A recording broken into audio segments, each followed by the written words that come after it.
ನಮಸ್ತೆ ವೀಕ್ಷಕರೇ, ಸಪ್ತಾಶ್ವ ಟಿವಿಗೆ ಸ್ವಾಗತ. ನಾನು ಶಮಿ ಶೆಟ್ಟಿ. ತಮಿಳು ನಟ ಧನುಷ್ ಹಾಗೂ ಬಾಲಿವುಡ್ ನಟಿ ಮೃಣಾಲ್ ಠಾಕೂರ್ ಡೇಟಿಂಗ್ ಮಾಡುತ್ತಿದ್ದಾರೆ.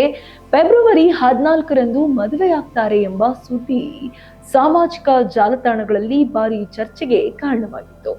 ಆದ್ರೆ ಈ ಸುದ್ದಿಗೆ ಮೃಣಾಲ್ ಠಾಕೂರ್ ಸ್ಪಷ್ಟನೆ ನೀಡಿದ್ದು, ಧನುಷ್ ನನ್ನ ಸಹೋದರ ಇದ್ದಂತೆ, ನಮ್ಮಿಬ್ಬರ ನಡುವೆ ವೃತ್ತಿ ಬಾಂಧವ್ಯ ಮಾತ್ರ ಇದೆ ಎಂದು ಹೇಳಿದ್ದಾರೆ.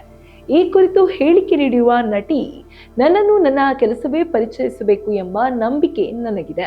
ಆದರೆ ನಾನು ಆಡದ ಮಾತು, ತೆಗೆದುಕೊಳ್ಳದ ನಿರ್ಧಾರ ಹಾಗೂ ಬರೆಯದ ಕಥೆಗಳೊಂದಿಗೆ ನನ್ನ ಹೆಸರನ್ನು ಜೋಡಿಸಲಾಗುತ್ತದೆ ಎಂದು ಅಸಮಾಧಾನ ವ್ಯಕ್ತಪಡಿಸಿದ್ದಾರೆ. ಮಹಿಳೆಯರ ಸಾಧನೆಗಳನ್ನು ಗುರುತಿಸುವ ಬದಲು ಅವರ ವೈಯಕ್ತಿಕ ಜೀವನದ ಬಗ್ಗೆ ಸುಳ್ಳು ಕಥೆಗಳು ಸೃಷ್ಟಿಯಾಗುತ್ತಿರುವುದು ದುಃಖಕರ ವಿಚಾರ.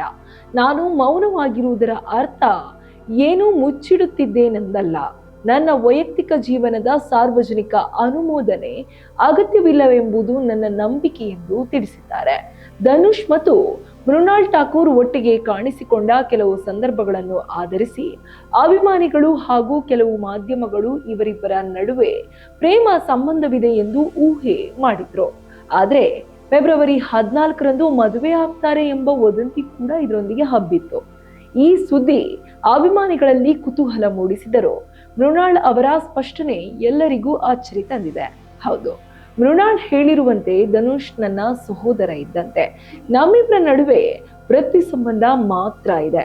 ಇಂತಹ ವದಂತಿಗಳು ಸಂಪೂರ್ಣ ಸುಳ್ಳು ಎಂದು ಅವರು ಸ್ಪಷ್ಟಪಡಿಸಿದ್ದಾರೆ. ಹೀಗಾಗಿ ಮದುವೆ ಸುದ್ದಿ ಕೇವಲ ವದಂತಿ ಎಂದು ತಳ್ಳಿ ಹಾಕಿದ್ದಾರೆ.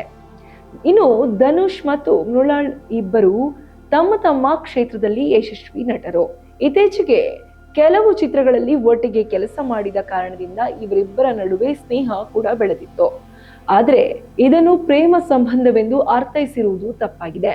ಮೃಣಾಲ್ ಅವರ ಹೇಳಿಕೆಯ ಮೂಲಕ ಈ ವಿಷಯಕ್ಕೆ ಒಂದು ಸ್ಪಷ್ಟತೆ ಬಂದಿದೆ. ಇನ್ನು ಸಾಮಾಜಿಕ ಜಾಲತಾಣಗಳಲ್ಲಿ ಈ ಸುದ್ದಿಗೆ ಅಭಿಮಾನಿಗಳಿಂದ ಮಿಶ್ರ ಪ್ರತಿಕ್ರಿಯೆ ವ್ಯಕ್ತವಾಗಿದೆ. ಕೆಲವರು ಮದುವೆ ಸುದ್ದಿ ನಿಜವಾಗಿರಬಹುದೆಂದು ನಂಬಿದ್ರೆ, ಕೆಲವರು ವೃತ್ತಿ ಸಂಬಂಧವನ್ನ ಪ್ರೇಮ ಸಂಬಂಧವೆಂದು ತೋರಿಸುವುದು ತಪ್ಪು ಎಂದು ಅಭಿಪ್ರಾಯ ವ್ಯಕ್ತಪಡಿಸುತ್ತಿದ್ದಾರೆ. ಮೃಣಾಲ್ ಅವರ ಸ್ಪಷ್ಟನೆ ನಂತರ ಅಭಿಮಾನಿಗಳು ಧನುಷ್ ಮತ್ತು ಮೃಣಾಲ್ ಅವರ ವೃತ್ತಿ ಸಾಧನೆಗೆ ಮಾತ್ರ ಗಮನ ಹರಿಸುತ್ತಿದ್ದಾರೆ.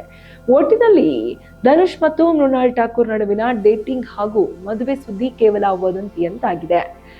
ಇನ್ನು ಮೃಣಾಲ್ ಅವರ ಸ್ಪಷ್ಟನೆ ಮೂಲಕ ಈ ವಿಷಯಕ್ಕೆ ತೆರೆ ಬಿದ್ದಿದ್ದು, ಅವರಿಬ್ಬರ ನಡುವೆ ವೃತ್ತಿ ಬಾಂಧವ್ಯ ಮಾತ್ರವಿದ್ದು ಅಭಿಮಾನಿಗಳು ಅವರ ಕಲಾತ್ಮಕ ಸಾಧನೆಗೆ ಬೆಂಬಲ ನೀಡುವುದು ಮುಖ್ಯವಾಗಿದೆ. ಇದಿಷ್ಟು ಈ ಹೊತ್ತಿನ ವಿಶೇಷ ಸುದ್ದಿ. ಇನ್ನಷ್ಟು ವಿಶೇಷ ಅಪ್ಡೇಟ್ಸ್ಗಾಗಿ ನೋಡ್ತಾ ಇರಿ ಸಪ್ತಾಶ್ವ ಟಿವಿ. ಇನ್ನಷ್ಟು ಹೆಚ್ಚಿನ ಮಾಹಿತಿಗಾಗಿ Saptashwa TV Kannada YouTube channel ಅನ್ನು ಸಬ್ಸ್ಕ್ರೈಬ್ ಮಾಡಿಕೊಳ್ಳಿ.